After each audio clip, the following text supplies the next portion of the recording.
ਇੱਥੋਂ ਬੈਠੇ ਆ ਦੂਰੋਂ ਵੱਜਦੇ ਸਿਆਣੇ ਕਹਿੰਦੇ ਢੋਲ ਚੰਗੇ ਲੱਗਦੇ ਆ। ਜਿੰਨੀ ਦੇਰ ਤੁਸੀਂ ਉਹਦਾ ਤਜਰਬਾ ਨਹੀਂ ਕਰਦੇ ਤੇ ਫਿਰ ਉੱਥੇ ਜਾ ਕੇ ਵੀ ਤੁਹਾਨੂੰ ਕੈਨੇਡਾ ਅਮਰੀਕਾ ਵੀ ਚੇਤਾ ਭੁੱਲ ਜਾਂਦਾ ਕਿ ਇਹ ਕੈਨੇਡਾ ਆ ਜਾਂ ਅਮਰੀਕਾ ਆ। ਸੰਜੀਦਾ ਗਾਣੇ ਗਾਉਣੇ ਹੋ, ਸਮਾਜ ਨੂੰ ਸੇਧ ਦੇਣ ਵਾਲੇ। ਤੇ ਜਿਹੜਾ ਇਹ ਟ੍ਰੇਲਰ ਆ ਲੈਂਬਰਗਿਨੀ ਦਾ, ਤੇ ਲੈਂਬਰ ਬੜਾ ਸ਼ਰਾਰਤੀ ਬੰਦਾ। ਇਹਨੂੰ ਫਿਰ ਕਿਵੇਂ ਤਵਾਜ਼ਨ ਜਾ ਬਿਠਾਇਆ ਸੀ ਇਹਦਾ ਫਿਰ ਕਰੈਕਟਰ ਨੂੰ ਕਰਨ ਦੇ ਲਈ? ਗੱਪੀ ਜੇ ਕਿਸਮ ਦਾ ਕਰੈਕਟਰ ਆ ਜਿਹੜਾ ਜਿੱਦਾਂ ਟ੍ਰੇਲਰ 'ਚ ਤੁਸੀਂ ਦੇਖਿਆ, ਬੱਚੇ ਨੂੰ ਸ਼ੁਰੂ ਤੋਂ ਹੀ ਆਪਾਂ ਉਹਦੇ ਦਿਮਾਗ 'ਚ ਇਹ ਚੀਜ਼ਾਂ ਬਿਠਾ ਦਿੰਦੇ ਆ ਕਿ ਵਾਕਈ ਏਦਾਂ ਹੁੰਦਾ ਓਦਾਂ ਹੁੰਦਾ। ਤੁਹਾਨੂੰ ਲੱਗਦਾ ਕਿ ਆਮ ਜ਼ਿੰਦਗੀ ਦੇ ਵਿੱਚ ਵੀ ਬੰਦਾ ਏਦਾਂ ਟਰਪਲ ਜੇ ਮਾਰ ਕੇ ਤੇ ਕਾਮਯਾਬ ਹੋ ਜਾਂਦਾ? ਤੁਹਾਨੂੰ ਲੱਗਦਾ ਝੂਠ ਦਾ ਆਸਰਾ ਲੈ ਕੇ ਬੰਦਾ? ਸੋ ਹੈ ਤਾਂ ਸੇਮ ਹੀ ਚੀਜ਼ਾਂ ਆ। ਗੱਪ ਥੋੜੀ ਜਿਹੀ ਮੈਨੂੰ ਲੱਗਦਾ ਵੀ ਟੋਲਰੇਟ ਹੋ ਜਾਂਦੀ ਆ ਤੇ ਝੂਠ ਬਰਦਾਸ਼ਤ ਕਰਨਾ ਥੋੜਾ ਔਖਾ ਹੁੰਦਾ। ਸੋ ਇਹ ਬੇਸਿਕਲੀ ਇੱਕ ਗੱਪੀ ਕਿਸਮ ਦਾ ਕਰੈਕਟਰ ਆ ਇਹਦੇ ਵਿੱਚ। ਉਹਨਾਂ ਸਿੱਧੂ ਨੂੰ ਯਾਦ ਕਰਕੇ ਮੈਨੂੰ ਲੱਗਦਾ ਵੀ ਆਪਾਂ ਨੂੰ ਨਹੀਂ ਇੰਨਾ ਜ਼ਿਆਦਾ ਦੁੱਖ ਹੁੰਦਾ ਜਿੰਨਾ ਉਹਦੇ ਪੇਰੈਂਟਸ ਨੂੰ ਦੇਖ ਕੇ ਜਿੰਨਾ ਦਿਲ ਨੂੰ ਹੌਲ ਪੈਂਦੇ ਆ। ਬਿਲਕੁਲ। ਸਤਿ ਸ਼੍ਰੀ ਅਕਾਲ, ਤੁਸੀਂ ਜੁੜੇ ਹੋਏ ਹੋ ਪੰਜਾਬੀ ਰੇਡੀਓ USA ਦੇ ਨਾਲ ਤੇ ਮੈਂ ਹਾਂ ਪ੍ਰਵੀਨ ਸ਼ਰਮਾ ਲੈ ਕੇ ਹਾਜ਼ਰ ਹਾਂ ਪੰਜਾਬੀ ਰੇਡੀਓ USA ਦਾ ਉਹ ਪ੍ਰੋਗਰਾਮ, ਜਿਸ ਪ੍ਰੋਗਰਾਮ ਦੇ ਵਿੱਚ ਆਪਾਂ ਸੈਲੀਬ੍ਰਿਟੀਜ਼ ਦੇ ਨਾਲ ਗੱਲਬਾਤ ਕਰਦੇ ਹਾਂ, ਉਹਨਾਂ ਦੇ ਆਉਣ ਵਾਲੇ ਪ੍ਰੋਜੈਕਟਸ ਦੇ ਬਾਰੇ, ਉਹਨਾਂ ਦੀਆਂ ਆਉਣ ਵਾਲੀਆਂ ਫਿਲਮਾਂ ਦੇ ਬਾਰੇ। ਤੇ ਅੱਜ ਇਸੇ ਸੈਗਮੈਂਟ ਦੇ ਤਹਿਤ ਆਪਣੇ ਨਾਲ ਜੁੜੇ ਨੇ ਪੰਜਾਬ ਤੋਂ ਜਾਣੇ ਪਛਾਣੇ, ਮੰਨੇ ਪ੍ਰਮੰਨੇ ਫਨਕਾਰ, ਅਦਾਕਾਰ, ਇੱਕ ਨੌਜਵਾਨ ਦਿਲਾਂ ਦੀ ਧੜਕਣ ਰਣਜੀਤ ਬਾਵਾ ਜੀ, ਜਿਨ੍ਹਾਂ ਦੀ ਫਿਲਮ ਆ ਰਹੀ ਹੈ ਲੈਂਬਰਗਿਨੀ।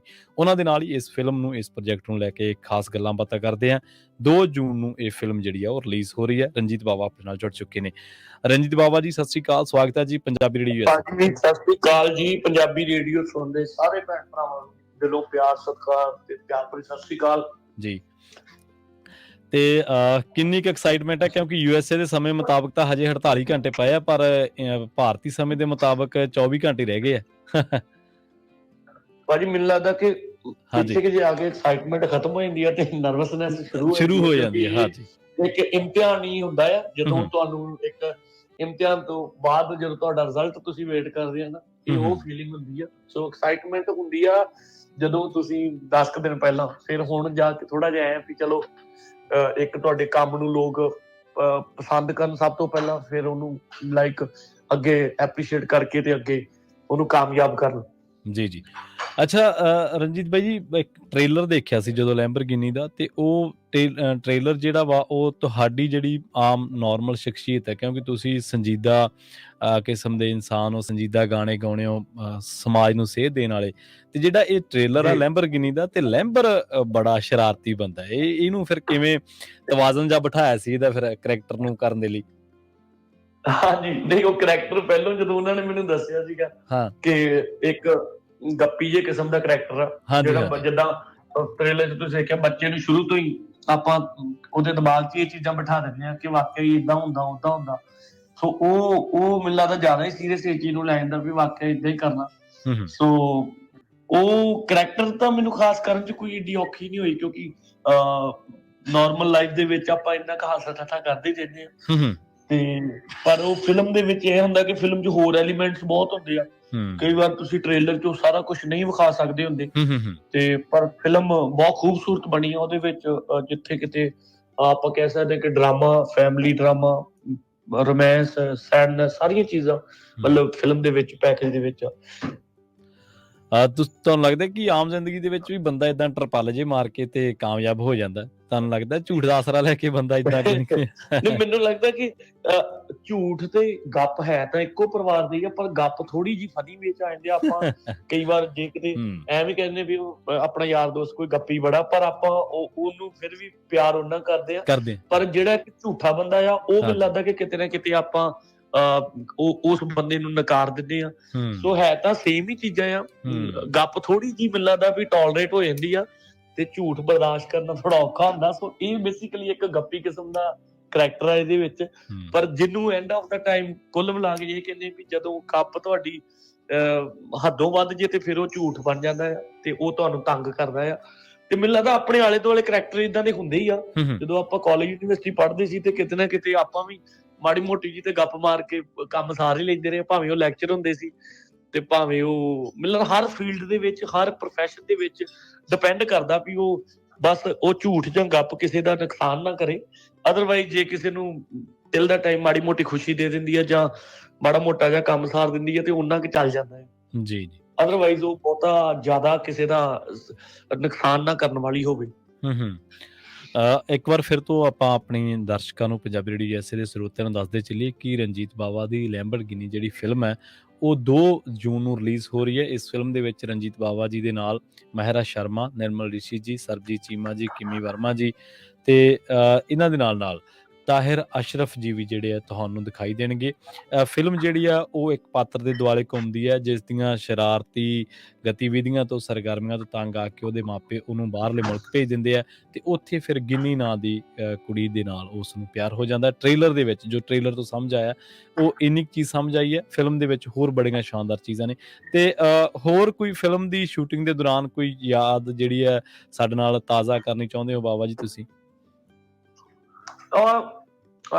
ਨਿਰਮਲ ਰਿਸ਼ੀ ਹੋਣਾ ਨਾਲ ਔਰ ਚੀਮਾ ਸਾਹਿਬ ਨਾਲ ਮੈਂ ਪਹਿਲੀ ਵਾਰੀ ਕੰਮ ਕੀਤਾ ਜੀ ਜੀ। ਸੋ ਹਮੇਸ਼ਾ ਏਦਾਂ ਹੁੰਦਾ ਕਿ ਜਦੋਂ ਸੀਨੀਅਰ ਆਰਟਿਸਟ ਨਾਲ ਤੁਸੀਂ ਕੰਮ ਕਰਦੇ ਹੋ ਹਾਂਜੀ ਹਾਂਜੀ, ਤਾਂ ਮੈਨੂੰ ਇੱਕ ਤਰ੍ਹਾਂ ਦੀ ਇਹ ਐਕਸਾਈਟਮੈਂਟ ਰਹਿੰਦੀ ਆ ਕਿ ਉਹਨਾਂ ਤੋਂ ਉਹਨਾਂ ਦੇ ਐਕਸਪੀਰੀਅੰਸ ਜਾਣੇ ਜਾਣ। ਜਿੱਦਾਂ ਨਿਰਮਲ ਰਿਸ਼ੀ ਮੈਂ ਉਹਨਾਂ ਨੂੰ ਪੁੱਛਦਾ ਸੀ ਕਿ ਜਦੋਂ ਤੁਸੀਂ ਚੰਨ ਪਰਦੇਸੀ ਕੀਤੀ ਉਦੋਂ ਕਿੱਦਾਂ ਦਾ ਮਾਹੌਲ ਸੀ?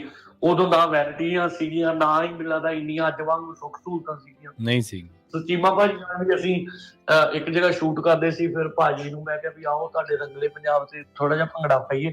ਸੋ ਉਹ ਵੀ ਸਾਡੇ ਲਈ ਇੱਕ ਬੜੀ ਮਾਣ ਵਾਲੀ ਗੱਲ ਸੀ ਕਿਉਂਕਿ ਭਾਜੀ ਨੂੰ ਵੀ ਅਸੀਂ ਛੋਟੇ ਹੁੰਦਿਆਂ ਤੋਂ ਸੁਣਿਆ ਆ। ਤੇ ਉਹ ਜੀ ਛੋਟੇ ਛੋਟੇ ਇਹ ਹੁੰਦਾ ਵੀ ਜਦੋਂ ਤੁਸੀਂ ਆਰਟਿਸਟਾਂ ਨਾਲ, ਇਹੋ ਜਿਹੇ ਸੀਨੀਅਰ ਆਰਟਿਸਟਾਂ ਨਾਲ ਕੰਮ ਕਰਦੇ ਆ ਤਾਂ ਤੁਹਾਨੂੰ ਬਹੁਤ ਤਜਰਬਾ ਲੈਣ ਨੂੰ ਮਿਲਦਾ ਆ। ਉਹ ਚੀਜ਼ਾਂ ਮੈਨੂੰ ਲੱਗਦਾ ਕਿ ਇੱਕ ਤੁਹਾਡੇ ਲਈ ਹਮੇਸ਼ਾ ਹੀ ਯਾਦਗਾਰੀ ਪਲ ਰਹਿੰਦੇ ਆ। ਸੋ ਇਹ ਸਾਰਾ ਕੁਛ ਸ਼ੂਟਿੰਗ ਤੇ ਹੀ ਤਜਰਬਾ ਹੁੰਦਾ ਆ ਵੱਖ-ਵੱਖ ਫਿਲਮਾਂ ਦੇ ਵਿੱਚ। ਜੀ ਜੀ। ਤੇ ਇਸ਼ਾਨ ਚੋਪੜਾ ਜੀ ਨਾਲ ਕੰਮ ਕਰਨ ਦਾ ਤਜਰਬਾ ਕਿਹੋ ਜਿਹਾ ਰਿਹਾ? ਕਿਉਂਕਿ ਉਹਨਾਂ ਦੀ ਇਹ ਸ਼ਾਇਦ ਦਿਲ ਦੀਆਂ ਗੱਲਾਂ ਜਾਂ ਰਜ਼ੋਈ ਤੋਂ ਬਾਅਦ, ਦੂਰਬੀਨ ਤੋਂ ਬਾਅਦ ਚੌਥੀ ਫਿਲਮ ਕਰ ਰਹੇ ਨੇ ਸ਼ਾਇਦ ਇਸ਼ਾਨ ਜੀ ਵੀ।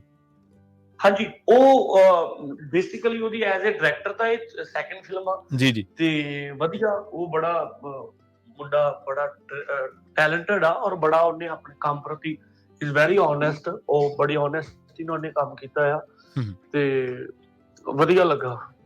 ਜੀ ਜੀ ਜੀ। ਤੇ ਬਾਬਾ ਜੀ, ਤੁਸੀਂ ਆਮ ਤੌਰ ਤੇ ਪੰਜਾਬ ਦੇ ਮੁੱਦਿਆਂ ਨੂੰ ਲੈ ਕੇ ਬੜੀ ਸੰਜੀਦਗੀ ਦੇ ਨਾਲ ਬੋਲਦੇ ਰਹਿੰਦੇ ਹੋ, ਗੱਲਬਾਤ ਕਰਦੇ ਰਹਿੰਦੇ ਹੋ। ਲੰਘੇ ਦਿਨੀ ਸਿੱਧੂ ਮੂਸੇਵਾਲਾ ਦੀ ਬਰਸੀ ਵੀ ਲੰਘ ਕੇ ਹਟੀ ਹੈ ਤੇ ਉਹਨੂੰ ਚਾਹੁਣ ਵਾਲੇ ਬੜੇ ਸਦਮੇ ਦੇ ਵਿੱਚ ਨੇ ਹਲੇ ਵੀ ਤੇ ਉਹਨੂੰ ਪਿਆਰ ਕਰਨ ਵਾਲੇ। ਤੁਸੀਂ ਵੀ ਸਿੱਧੂ ਮੂਸੇਵਾਲਾ ਨੂੰ ਕਾਫੀ ਕਰੀਬੀ ਤੋਂ ਦੇਖਿਆ। ਆਪਣੀ ਇੰਟਰਵਿਊਜ਼ ਦੇ ਵਿੱਚ ਤੁਸੀਂ ਉਹਦੇ ਨਾਲ ਜਿਹੜੀਆਂ ਪਹਿਲੀਆਂ ਮੁਲਾਕਾਤਾਂ ਸੀ ਉਹਦੇ ਬਾਰੇ ਜ਼ਿਕਰ ਕੀਤਾ, ਮੈਂ ਸੁਣੀਆਂ ਉਹ ਸਾਰੀਆਂ ਇੰਟਰਵਿਊਜ਼। ਹੁਣ ਜਦੋਂ ਸਾਲ ਪੂਰਾ ਹੋਣ ਤੋਂ ਬਾਅਦ ਉਹ ਦਿਨ, ਉਹ ਸਾਰਾ ਮਾਹੌਲ ਦੁਬਾਰਾ ਆਇਆ ਤਾਂ ਤੁਹਾਨੂੰ ਉਹਨਾਂ ਦੇ ਬਾਰੇ ਕਿਹੜੀਆਂ ਚੀਜ਼ਾਂ ਯਾਦ ਆਈਆਂ? ਜੇ ਕੋਈ ਯਾਦ ਸਾਡੇ ਨਾਲ ਸਾਂਝੀ ਕਰਨੀ ਚਾਹੋ ਤਾਂ। ਨਹੀਂ, ਮੈਨੂੰ ਲੱਗਦਾ ਕਿ ਹੁਣ ਤਾਂ ਖੈਰ ਉਹਨਾਂ ਸਿੱਧੂ ਨੂੰ ਯਾਦ ਕਰਕੇ ਮੈਨੂੰ ਲੱਗਦਾ ਵੀ ਆਪਾਂ ਨੂੰ ਨਹੀਂ ਇੰਨਾ ਜ਼ਿਆਦਾ ਦੁੱਖ ਹੁੰਦਾ ਜਿੰਨਾ ਉਹਦੇ ਪੇਰੈਂਟਸ ਨੂੰ ਦੇਖ ਕੇ ਜਿੰਨਾ ਦਿਲ ਨੂੰ ਹੌਲ ਪੈਂਦੇ ਆ। ਕਿਉਂਕਿ ਤੁਸੀਂ ਇਹ ਦੇਖੋਗੇ ਇੱਕ ਮਾਂ-ਬਾਪ ਜਿਨ੍ਹਾਂ ਨੇ ਅਜੇ ਉਹਦੀ ਤਰੱਕੀ ਮੰਨਣੀ ਸੀ। ਮੰਨ ਲਓ ਸਾਡੇ ਪੇਰੈਂਟਸ ਜਾਂ ਮੇਰੇ ਆਪ ਦੇ ਮਦਰ ਹੀ ਆ ਤਾਂ ਤੁਸੀਂ ਇਹ ਦੇਖੋ ਕਿ ਇੱਕ ਮਾਂ-ਬਾਪ ਤੁਹਾਡੇ ਤੇ ਇਨਵੈਸਟ ਕਰਦਾ ਕਿ ਬੱਚਾ ਸਾਡਾ ਕੱਲ ਨੂੰ ਕਾਮਯਾਬ ਹੋਵੇ ਤੇ ਮਾਂ-ਬਾਪ ਦੇ ਜਦੋਂ ਵੇਖਣ ਦਾ ਹੰਡਾਉਣ ਦਾ ਸਮਾਂ ਆਉਂਦਾ ਤੇ ਉਦੋਂ ਇਹੋ ਜਿਹੀ ਜੇ ਘਟਨਾ ਵਾਪਰ ਜਾਏ ਤੇ ਤੂੰ ਮੰਦਭਾਗੀ ਕੀ ਹੋ ਸਕਦੀ। ਸੋ ਮੈਂ ਤਾਂ ਹਰ ਚੀਜ਼ ਤੇ ਕਹਿੰਦਾ ਕਿ ਬੜਾ ਦੁੱਖ ਲੱਗਦਾ ਆ ਤੇ ਮਤਲਬ ਉਹ ਚੀਜ਼ ਉਹ ਜ਼ਿਆਦਾ ਤੰਗ ਕਰਦੀ ਆ ਕਿਉਂਕਿ ਸਿੱਧੂ ਨਾਲ ਤਾਂ ਜੋ ਪਿਆਰ ਮੈਂ ਇੱਕ ਦੋ ਵਾਰੀ ਉਹਨੂੰ ਮਿਲਿਆ ਆ, ਇੱਕ ਦੋ ਸ਼ੋਅ ਤੇ ਮਿਲਿਆ, ਜ਼ਿਆਦਾ ਪਰਸਨਲੀ ਨਹੀਂ ਬਹੁਤਾ ਮਿਲੇ ਕਿਉਂਕਿ ਟਾਈਮ ਹੀ ਨਹੀਂ ਇੰਨਾ ਮਿਲਿਆ। ਕਦੀ ਸਾਰੇ ਆਪਣੀ ਆਪਣੀ ਜਗ੍ਹਾ ਬਿਜ਼ੀ ਹੁੰਦੇ ਪਰ ਜਿੱਦਾਂ ਅਸੀਂ ਉਹਦੇ ਘਰ ਵੀ ਜਾ ਕੇ ਆਏ ਸੀ ਜਾਂ ਹੁਣ ਵੀ ਵੇਖੀਦਾ ਵੀਡੀਓ ਦੇ ਵਿੱਚ ਤਾਂ ਉਹ ਚੀਜ਼ ਦਾ ਕਿਤੇ ਨਾ ਕਿਤੇ ਦੁੱਖ ਲੱਗਦਾ ਆ ਕਿ ਯਾਰ ਤੁਸੀਂ ਇਹ ਵੇਖੋ ਉਹਨਾਂ ਨੇ ਆਪਣਾ ਪੁੱਤਰ ਵੀ ਖੋਹ ਲਿਆ, ਇੱਕ ਇੰਨਾ ਵੱਡਾ ਹੀਰਾ ਪੰਜਾਬੀ ਇੰਡਸਟਰੀ ਦਾ ਗਵਾਚਿਆ, ਉਹਦੇ ਬਾਵਜੂਦ ਉਹ ਸਟਿਲ ਅਜੇ ਇਨਸਾਫ ਲਈ ਮੰਗ ਕਰ ਰਹੇ ਆ। ਸੋ ਉਹ ਚੀਜ਼ਾਂ ਮੈਨੂੰ ਲੱਗਦਾ ਕਿ ਜ਼ਿਆਦਾ ਇਸ ਟਾਈਮ ਖਤਰਨਾਕ ਜਾਂ ਜ਼ਿਆਦਾ ਇਸ ਟਾਈਮ ਦੁਖਦਾਇਕ ਦੁੱਖ ਵਾਲੀਆਂ। ਜੀ ਜੀ। ਜਿਹੜੀ ਫਿਲਮ ਲੈਂਬਰਗਿਨੀ ਦੀ ਕਹਾਣੀ ਹੈ, ਪੰਜਾਬੀ ਨੌਜਵਾਨ ਬਾਹਰਲੇ ਮੁਲਕਾਂ 'ਚ ਜਾਂਦਾ ਬਾਬਾ ਜੀ, ਤੇ ਹੁਣ ਵੀ ਪੰਜਾਬੀ ਨੌਜਵਾਨ ਬਾਹਰਲੇ ਮੁਲਕਾਂ 'ਚ ਜਾ ਰਹੇ ਨੇ ਸਟੱਡੀ ਦੇ ਤੌਰ ਤੇ, ਵੱਖ-ਵੱਖ ਜਿਹੜੇ ਵੀ ਉਹਨਾਂ ਨੂੰ ਰਾਹ ਮਿਲਦੇ ਨੇ ਉਹਨਾਂ ਦੇ ਤੌਰ ਤੇ। ਇਹਦੇ ਨਾਲ ਫਿਲਮ ਦੀ ਸ਼ੂਟ ਦੇ ਦੌਰਾਨ ਇਸ ਜ਼ਿੰਦਗੀ ਨੂੰ, ਪ੍ਰਵਾਸ ਦੀ ਜ਼ਿੰਦਗੀ ਨੂੰ ਹੋਰ ਨੇੜੇ ਤੱਕਿਆ ਹੋਣਾ। ਇਹਦੇ ਦਰਮਿਆਨ ਜੋ ਔਕੜਾਂ, ਜੋ ਮੁਸੀਬਤਾਂ ਉਹਨਾਂ ਨੂੰ ਝੱਲਣੀਆਂ ਪੈਂਦੀਆਂ ਨੇ। ਜੀ ਹਾਂਜੀ, ਤੇ ਕੀ ਬਿਲਕੁਲ ਮੈਨੂੰ ਲੱਗਦਾ ਕਿ ਪ੍ਰਦੇਸ਼ ਇੱਕ ਏਦਾਂ ਦੀ ਚੀਜ਼ ਆ ਕਿ ਤੁਸੀਂ, ਮੈਨੂੰ ਲੱਗਦਾ ਕਿ ਕੰਮ ਤੋਂ ਬਿਨਾਂ ਜੇ ਪ੍ਰਦੇਸ਼ ਦੀ ਕਲਪਨਾ ਕੀਤੀ ਜਾਵੇ ਤੇ ਉਹ ਔਖੀ ਹੋ ਜਾਊਗੀ। ਕੰਮ ਤੋਂ ਬਿਨਾਂ ਤਾਂ ਪ੍ਰਦੇਸ਼ ਠੀਕ ਆ, ਤੁਹਾਨੂੰ 2-4 ਦਿਨ ਮੈਨੂੰ ਲੱਗਦਾ ਕਿ ਨਵੇਂ ਗਏ ਬੰਦੇ ਨੂੰ, ਸਾਨੂੰ ਵੀ ਅੱਜ ਵੀ ਅਸੀਂ ਕਿਸੇ ਵੀ ਮੁਲਕ 'ਚ ਜੇ ਸ਼ੋਅ ਕਰਨ ਵੀ ਜਾਂਦੇ ਹਾਂ ਤੇ 1-2 ਦਿਨ ਥੋੜਾ ਜਿਹਾ ਠੀਕ ਲੱਗਦਾ, ਮੁੜ ਕੇ ਸਾਨੂੰ ਵੀ ਐਂ ਲੱਗਦਾ ਕਿ ਯਾਰ ਵਾਕਿਆ ਇੱਥੇ ਮੈਨੂੰ ਲੱਗਦਾ ਕਿ ਇੱਕ ਰਹਿਣ ਵਾਲਾ ਬੰਦਾ ਜਿਹੜਾ ਕੰਮ ਦੇ ਵਿੱਚ ਆ, ਉਹ ਤਾਂ ਮੈਨੂੰ ਲੱਗਦਾ ਆਪਣੀ ਪੂਰੇ ਆਲੇ ਦੁਆਲੇ ਨੂੰ ਵੀ ਨਹੀਂ, ਮੈਨੂੰ ਲੱਗਦਾ ਪੂਰੀ ਜ਼ਿੰਦਗੀ ਦੇ ਵਿੱਚ ਘੁੰਮਦਾ ਫਿਰਦਾ ਹੋਣਾ ਜਿੰਨਾ ਉੱਥੇ ਕੰਮਕਾਰ ਆ ਜਾਂ ਲੋਡ ਆ ਜਾਂ ਜਿੰਨੀਆਂ ਜ਼ਿੰਮੇਵਾਰੀਆਂ ਆ।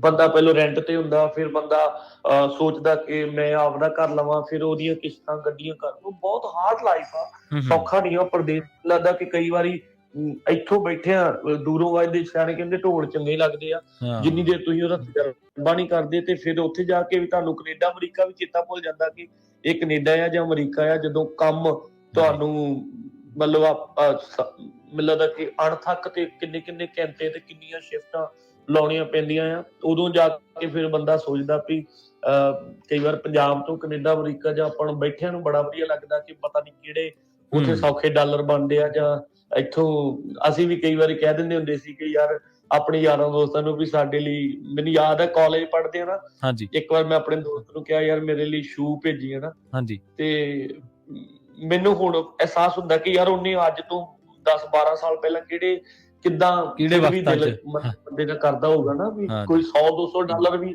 ਇੱਕ ਬੰਦੇ ਦੀ ਰੋਜ਼ ਦੀ ਉਹ ਮਿਹਨਤ ਆ, ਤੇ ਬੜਾ ਔਖਾ ਕੰਮ ਆ। ਸੋ ਮੈਨੂੰ ਲੱਗਦਾ ਕਿ ਇਹ ਤਾਂ ਸਿਆਣਿਆਂ ਦੀ ਗੱਲ ਆ ਵੀ ਜਾਂ ਰਾਹ ਪੈ ਜਾਣੀ ਹੈ ਜਾਂ ਵਾਹ ਪੈ ਜਾਣੀ ਹੈ। ਜਿੰਨੀ ਦੇਰ ਤੁਹਾਡਾ ਕਿਸੇ ਚੀਜ਼ ਨਾਲ ਵਾਹ ਨਹੀਂ ਪੈਂਦਾ, ਤੁਹਾਨੂੰ ਉਨੀ ਦੇਰ ਉਹ ਚੀਜ਼ਾਂ ਸੁਖਾਲੀਆਂ ਹੀ ਲੱਗਦੀਆਂ। ਸੋ ਸਲੂਟ ਆ ਜੀ। ਮੈਨੂੰ ਲੱਗਦਾ ਕਿ ਦੁਨੀਆ ਭਰ ਦੇ ਵਿੱਚ ਜਿਹੜਾ ਵੀ ਬੰਦਾ ਆਪਣੇ ਘਰੋਂ ਨਿਕਲ ਕੇ, ਭਾਵੇਂ ਉਹ ਲੋਕਲ ਸ਼ਹਿਰ 'ਚ ਹੀ ਜਾਂਦਾ ਹੈ ਲਾਗੇ ਬੰਦੇ, ਭਾਵੇਂ ਉਹ ਪੰਜਾਬ ਦੇ ਕਿਸੇ ਜ਼ਿਲ੍ਹੇ 'ਚ ਹਫ਼ਤੇ 10 ਦਿਨ ਲਈ ਜਾਂਦਾ ਆ, ਮੈਨੂੰ ਲੱਗਦਾ ਘਰੋਂ ਨਿਕਲ ਕੇ ਜਿਹੜਾ ਵੀ ਬੰਦਾ ਰੋਜੀ ਰੋਟੀ ਲਈ ਨਿਕਲਿਆ ਆ, ਉਹ ਸਮਝ ਲਓ ਕਿ ਜ਼ਿੰਦਗੀ ਦਾ ਸਭ ਤੋਂ ਇੱਕ ਔਖਾ ਤੇ ਜ਼ਿੰਮੇਵਾਰੀ ਵਾਲਾ ਕੰਮ ਆ।